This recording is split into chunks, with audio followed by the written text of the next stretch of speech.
Bring in Nebraska Congressman Mike Flood. He's a Republican member of the House Financial Services Committee. Congressman Flood, thank you so much for joining us. I want to get your quick reaction to that last report. Given the history of what's happened at Guantanamo Bay, critics have said this is potentially a bad look to be sending migrants there. What are your thoughts? Well, listen, this is a U.S. Department of Defense facility that has helped keep our country safe. That's one of the reasons that they're probably using it now. This is what closing the border looks like. This is what eliminating these foreign dangerous folks from our soil looks like. We have to be able to protect our border, and we have to do things like this to accomplish the mission. All right. And tomorrow, let's switch gears. The Senate is going to be voting to confirm Trump's pick for Agriculture Secretary. Brooke Rollins, she's been on this program. In her confirmation hearing, when asked if mass deportations may cause problems for farmers, Rollins said any issues resulting from a lost labor force are, quote, hypothetical. But I did some digging today, and according to 2022 figures from the USDA, 42% of farm workers are undocumented. So is this administration inadvertently harming farmers? And what's going to happen to produce prices? Well, first and foremost, I represent the biggest beef state in the nation, and we have large factories here that have been using the E-Verify system, that have been very good about policing this. This isn't the first time we've dealt with these issues. And I can tell you that President Trump, when he was in office the first time, we saw a strengthened ag economy because of his efforts. You know, a lot of people talk about tariffs. They want to talk about this illegal immigration issue. At the end of the day, these are the things that have to happen to grow our country and make our country safe. As it relates to the ag workforce, I have every reason to believe that we're going to be fine. We have hardworking, legal folks across our state that are making the best beef in America, and we are also growing the ethanol and the corn and the pork and the beans and everything else that people need, and I'm confident we'll be fine. Yeah, a lot of it though stems from concerns about produce, fruits and vegetables, the crops that are hand-picked. I think our migrant worker programs to get people here legally to do it need to be, given a makeover in tandem. We've got some new video that is just coming into the NewsNation newsroom. This is our Homeland Security Secretary Kristi Noem there at the border. She's with the Chief of Border Patrol. Again, she's been there all weekend long as these deportations are in full swing.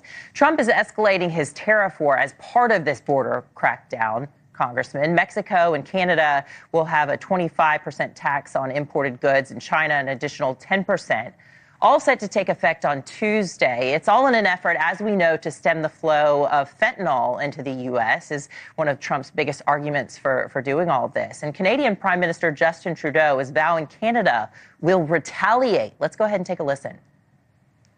Tonight, I am announcing Canada will be responding to the U.S. trade action with 25% tariffs against $155 billion worth of American goods. This will include immediate tariffs on $30 billion worth of goods as of Tuesday, followed by further tariffs on $125 billion worth of American products in 21 days' time to allow Canadian companies and supply chains to seek to find alternatives. Different look on his face than when we saw him at Mar-a-Lago a month or two ago. Consumers are bracing for potentially higher costs of goods that they love. Congressman Flood, are the tariffs worth the retaliation? Well, listen, tariffs can be an effective tool for securing victories for America. Both the USMCA and the China trade deal were achieved through the strategic use of tariffs and additional threats of additional ones. Now, that was Trump's first term. This guy knows what he's doing. He knows how to get to where we need to go. We need to put America first. We need to make sure we grow our economy. You know, do I wake up in the morning and say, this is the greatest thing ever? Well, not necessarily, but I have to say this. I trust the president to land the plane effectively. I trust him to do what's in the best interest of our country. And by the way, President Biden was asleep at the switch for 4 years. He did 0 trade deals. People were taking advantage of us. I can tell you this, the Mexican president refused all white corn from America, which was grown all over my state, and had no basis to do it.